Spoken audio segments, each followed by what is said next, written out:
हाय दोस्तों, मैं आप सबका अरुण। और जैसा कि आप लोग को पता है कि अभी हमारे भारत में भी क्या चल रहा है और बांग्लादेश में भी क्या चल रहा है, तो सरकार के बारे में तो कुछ कह नहीं सकते, क्योंकि सरकार के बारे में कुछ कहेंगे तो सरकार उल्टा सीधा केस बना के डाल देगी, क्योंकि ये हो रहा है और ये चल रहा है। और मैं उन हिंदुओं को बोलना चाहता हूँ कि दोस्त, आप ऐसे मोहल्ले में रहें और ऐसे जगह रहें जहाँ सुरक्षित आपको फील हो सके, क्योंकि अगर आप ये सोच रहे हैं कि बीजेपी के आने से आप सुरक्षित हैं तो आप गलत सोच रहे हैं। कल मैं देवेंद्र फडणवीस का एक भाषण सुन रहा था कि बीजेपी एक ऐसी पार्टी है जो हिंदुओं का सपोर्ट करती है, लेकिन किसी भी नेता ने बीजेपी के जो खुले मंच पे बोला हो। एक बीजेपी का नेता है जिसको मैं बहुत पसंद करता हूँ, हैदराबाद के टी राजा सिंह। उन्होंने 3 बार बीजेपी छोड़ी, क्योंकि उनको भी कहीं ना कहीं लगता है कि बीजेपी हिंदुओं की पार्टी नहीं है, सिर्फ हिंदुओं की बात करने वाले। और एक दिल्ली के हैं जो खुले मंच पे सीधा बात बोलते हैं। मिश्रा है कोई, कपिल मिश्रा। बाकी और किसी, वो भी प्रवक्ता हैं, बीजेपी से चुनाव लड़े थे।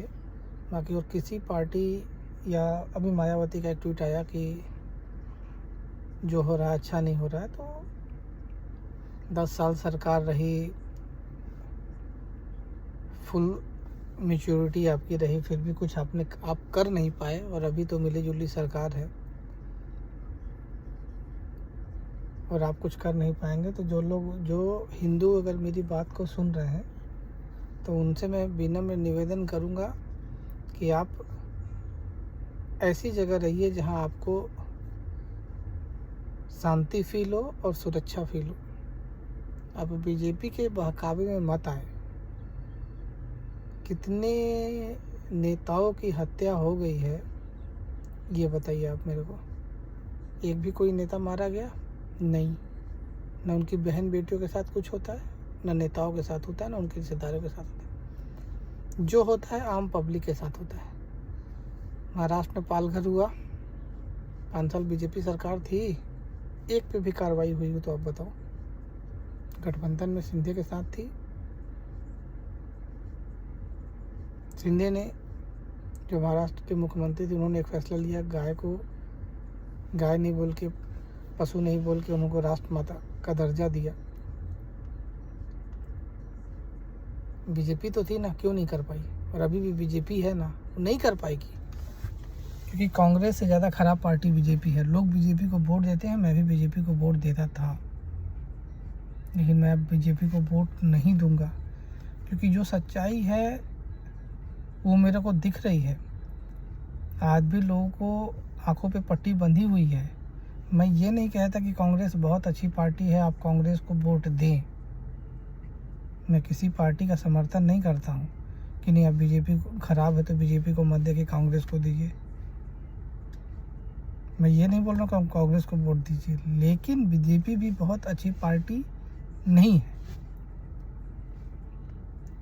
और 1-2 नेता सिर्फ बीजेपी के अच्छे हैं बस। अगर टॉप 10 के लिस्ट बने तो उसमें 2-4 ही नेता ऐसे होंगे जो बीजेपी के अच्छे हैं। बाकी सिर्फ यहाँ पे भाई जात धर्म नहीं चलता, सबसे बड़ा चलता है पैसा, पावर। किसी के पास हो, कोई बोल देता है मोदी की खल्ली उतार दूंगा, वो उसको कुछ नहीं होगा, लेकिन आप किसी विधायक को गाली दे देंगे तो आपको कुछ हो जाएगा।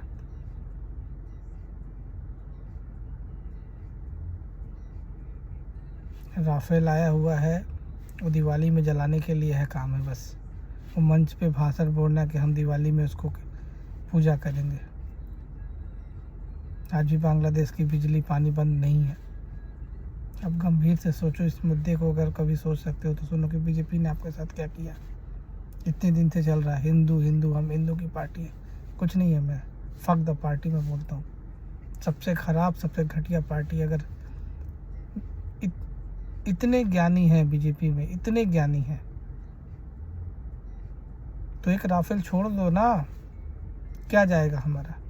भाई इजराइल का एक ही फंडा है, जो हमारा देश दुश्मन है वो दुश्मन है, हमसे कोई भाईचारा नहीं है। अमेरिका का सीधा है, पाकिस्तान भी क्या बोलता है, वो इजराइल को पसंद नहीं करता। क्यों नहीं करता? उसको नहीं पसंद इजराइल, उसका भी सीधा स्टैंड है ना भाई। तो आप भी स्टैंड कब लोगे कि बस ये देश में वो देश में बस भ्रमण करके आओ, बस आपके प्रवक्ता टीवी पे बोले मोदी जी ने ये कर दिया, मोदी जी ने वो कर दिया, घंटा कुछ नहीं किया। हिंदुओं के लिए एक काम मोदी जी ने नहीं किया। और अब की बार तो 240 आ भी गए थे ना। ये मेरी बात बीजेपी वाले कान खोल के सुन ले, देश तो वैसे ही बर्बाद हो रहा है और भी ज़्यादा बर्बाद हो जाएगा, और भी ज़्यादा बर्बाद हो जाएगा। लेकिन 2029 का जब चुनाव होगा तो शायद 40 सीट भी ना आए। अभी राहुल गांधी के ऊपर हंस रहे हैं ना कि 99 है, तो मेरे हिसाब से फिर लोग बीजेपी के ऊपर हंसे, क्योंकि वो उनका कार्यकाल ऐसा रहा। सारी पार्टियां बोलती हैं हम हिंदू के खिलाफ हैं, तो आप भी तो एक बार भी तो नहीं बोले कि आप हिंदू के हित में काम करते हैं।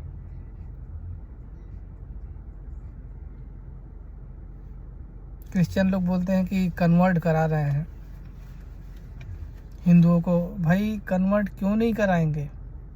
इस विषय में कभी सोचा है कन्वर्ट क्यों नहीं कराएंगे? एक हिंदू को अच्छी शिक्षा नहीं मिलती,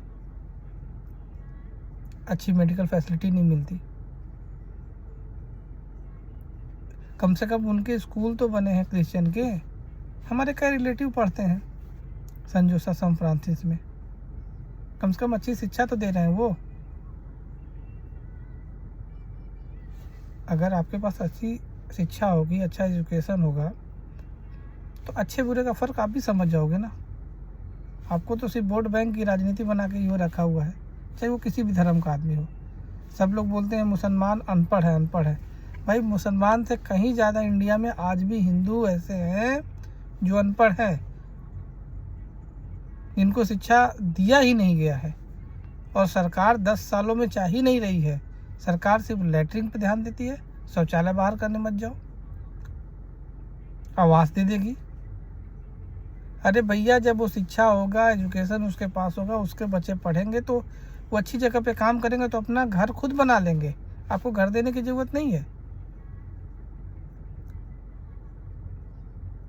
मैं रहता दुबई में हूँ, मैं मंदिर में जाता हूँ, लेकिन मैं मंदिर में पैसा नहीं चढ़ाता, मैं गुरुद्वारे में पैसा चढ़ाता हूँ। उसका लॉजिक बताता हूँ क्यों चढ़ाता हूँ। नहीं, सब लोग बोलेंगे तुम हिंदू के नाम पे कलंक हो, लेकिन मैं मंदिर में चढ़ावा नहीं देता, मैं गुरुद्वारे में देता हूँ, ज़रूर जाता हूँ, वहाँ मैं लंगर खाता हूँ। कौन ऐसी मंदिर है जो लंगर चलाती है? इतना बड़ा अभी राम मंदिर बन गया, अयोध्या को लोगों को गाली देते हैं। मैं अयोध्या से नहीं हूँ, लेकिन अयोध्या को लोग गाली देते हैं। भाई मंदिर बन गई, अच्छी बात है, हमारी आस्था की बात है, हम पूजा करते हैं। वहाँ पे भी लंगर चलाइए, 500, 1000, 2000 लोगों को खाना खिलवाइए। राम मंदिर छोड़िए, वो तो अभी बना। ऐसे बहुत सारी मंदिर हैं, साउथ में इतनी सारी मंदिर हैं, सरकार अपने कब्जे में लेके। सरकार क्यों नहीं छोड़ रही है? क्यों नहीं छोड़ रही है सरकार? सरकार नहीं छोड़ेगी दोस्त, क्योंकि वहाँ गोल्ड पड़ा हुआ है, वहाँ चढ़ावा आता है, वो सरकार को जाता है। सिर्फ हमारे पैसे को सरकार लेना चाहती है, लेकिन हिंदुओं के लिए एक काम नहीं करना चाहती। बोल देना भाई जितना करना क्या है कि तिरुपति बालाजी है, बहुत सारे मंदिर है, जगन्नाथपुरी है। मैं जगन्नाथपुरी में गया हूँ भाई, VIP दर्शन के लिए अलग लाइन लगती है, ये दर्शन के लिए अलग लाइन लगती है। ये सिस्टम के बारे में कभी गवर्नमेंट बात नहीं करेगी। ये जो सिस्टम है इसके बारे में कभी गवर्नमेंट बात नहीं। मैं इसके बारे में एक वीडियो बनाऊंगा, क्योंकि मैं जिस मंदिर पे गया हूँ उस मंदिर की बात बताऊंगा। मैं जिस मंदिर पे नहीं गया उस मंदिर के बारे में बोलने का मेरा अधिकार भी नहीं है। लेकिन मैं जिस जगह पे गया हूँ उसका भी एक वीडियो बनाऊंगा। तो मेरे हिंदू भाइयों, किसी भी जाति धर्म के हो, अगर हिंदू हो तो याद रखो किसी ऐसी पार्टी को वोट दो, या तो अपने गांव के किसी लोकल आदमी को वोट दे दो अगर वो निर्दलीय में खड़ा है तो। मैं दो पार्टी को कभी सपोर्ट नहीं करूंगा, बीजेपी और कांग्रेस को। आप सपोर्ट करो, आपकी लोकल क्षेत्रीय पार्टी बहुत है, उनको आपको जो अच्छा लगता है, सपा को दे दो, बसपा को दे दो, जिसको आपको लोकल अच्छा लगता है, लेकिन ये दोनों पार्टियों को मत दो, क्योंकि ये सबसे ज़्यादा देश को बर्बाद ये दो पार्टी कर रही। कुछ भी बात होता है तो एक ही बात बोलते हैं, 70 सालों में क्या किया क्या किया क्या किया। अरे भैया, उनके पास पावर थी, उनको जो समझ में आया उन्होंने किया, जो अच्छा लगा बुरा लगा, इमरजेंसी लगी, नसबंदी कराई, कोयला घोटाला हुआ, राफेल, जो भी हुआ, उनको जो अच्छा लगा जो बुरा लगा उन्होंने किया। आपके पास भी तो 11 साल हो गए हैं। 11 साल इतने से दिन नहीं होते, 11 साल बहुत बड़े दिन होते हैं। अब आपने 11 साल में हिंदुओं के लिए क्या किया? वोट आपने हिंदुओं से लिया। कुछ भी बात होती तो सिर्फ 3 चीज़ बोलते हैं, राम मंदिर बना दिया, 370 हटा दिया, ठीक है। उसके लिए आपको हमारी शुभकामनाएं हैं। 2 काम आपने हिंदुओं के लिए किया, 370 हटा दिया है। लेकिन और लोगों के लिए आपने क्या किया? हमारे जिला में जाइए, आज भी लोगों को पानी पीने के लिए कई दूर तक जाना पड़ता है।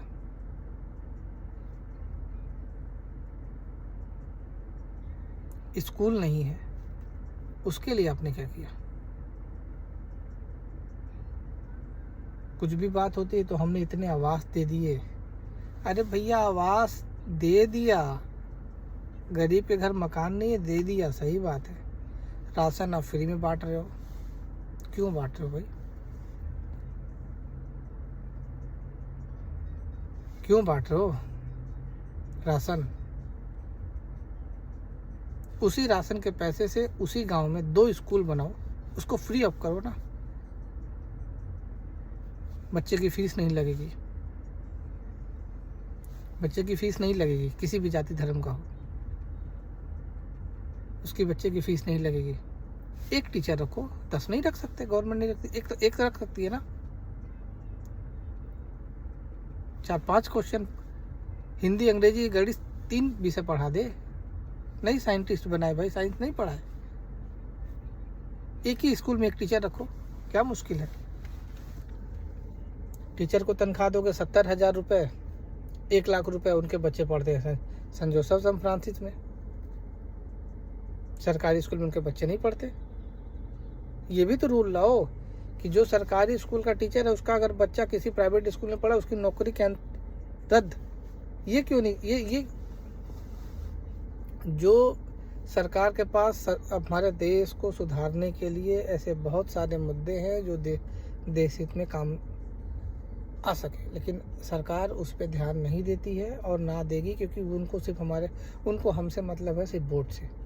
तुम खाओ पियो मरो जियो, कोई मतलब नहीं है। सरकार को मतलब है हमको वोट दे दो बस।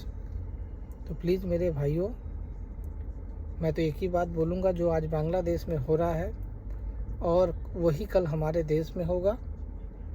जैसे माल्या साहब निकल गए हैं, अपनी मस्त ज़िंदगी जी रहे हैं, वैसे ही हमारे देश के उद्योगपति भी निकल जाएंगे और हमारा देश कई हिस्सों में बंट जाएगा।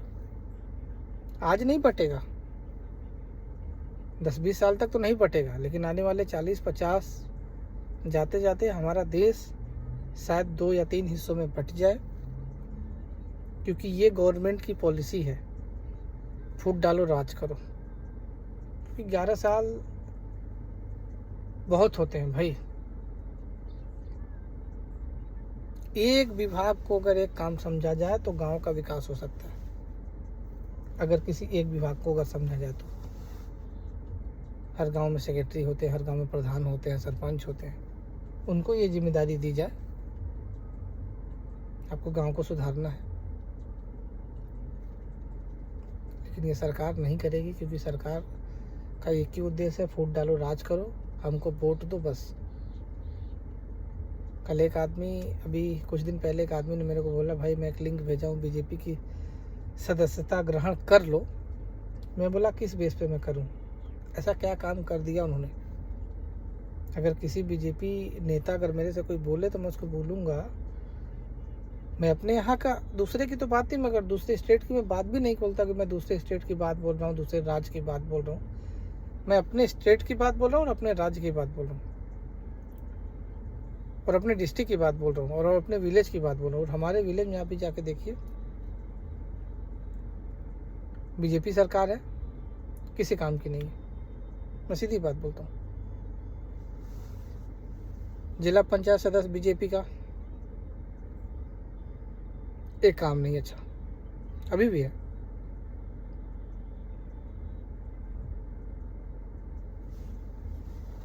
अभी तो विधायक नहीं है, विधायक ही चेंज हो गए क्योंकि लोगों ने चेंज कर दिया, क्योंकि वो रेप के केस में फंस गए थे, तो इसलिए लोगों ने चेंज कर दिया। 3-4 बार के विधायक बीजेपी। हमारे यहाँ 4 विधायक हैं, चारों बीजेपी के हैं। लेकिन आज भी अगर आप जाओ देखो, आपको लोगों को समझ में आएगा। भाई मैं तो कभी नहीं बोलूँगा कि आप इनको वोट दीजिए प्लीज़, क्योंकि सबसे खराब एक भी स्टेटमेंट बांग्लादेश के प्रति किसी भी बीजेपी नेता का नहीं आया। स्टेटमेंट क्या करना है हमको, एक ट्वीट से हमको क्या मतलब है। वहाँ जो हो रहा है उसके लिए बोलो अपनी सेना भेज दो ना, किस लिए काम आएंगी। आपके पास कितने सारे फोर्सेस हैं, 2 राफेल भेज दो भाई, ख़त्म कर दो, क्या मुश्किल है। क्या हो जाएगा, हमारा संबंध टूट जाएगा, क्या हो जाएगा। नहीं देंगे हमको जो दे रहे होंगे, पहले भी मर रहे थे, अभी भी मरेंगे, आने वाले 10 साल बाद भी मर जाएंगे, क्या होगा हम लोग का। लेकिन सरकार कभी नहीं चाहती है, वो चाहती है सिर्फ राजनीति करना।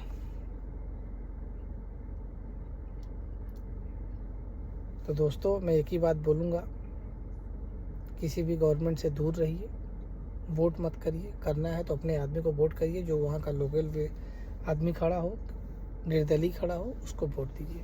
वो चुनाव हारे चाहे जीते, लेकिन किसी पार्टी को वोट मत दीजिए।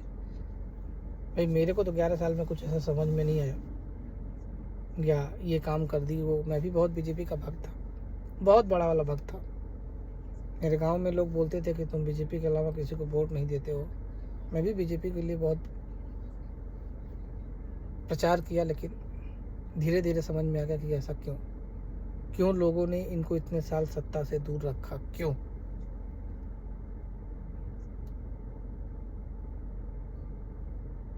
मैं संगठन को गलत नहीं बोलता,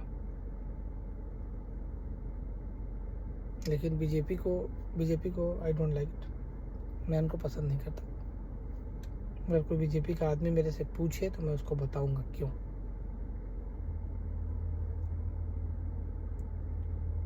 तब तक के लिए जय हिंद, जय भारत। नेक्स्ट वीडियो में बताएंगे कि हमारे भारत में कैसे चल रही है मंदिरों की व्यवस्था।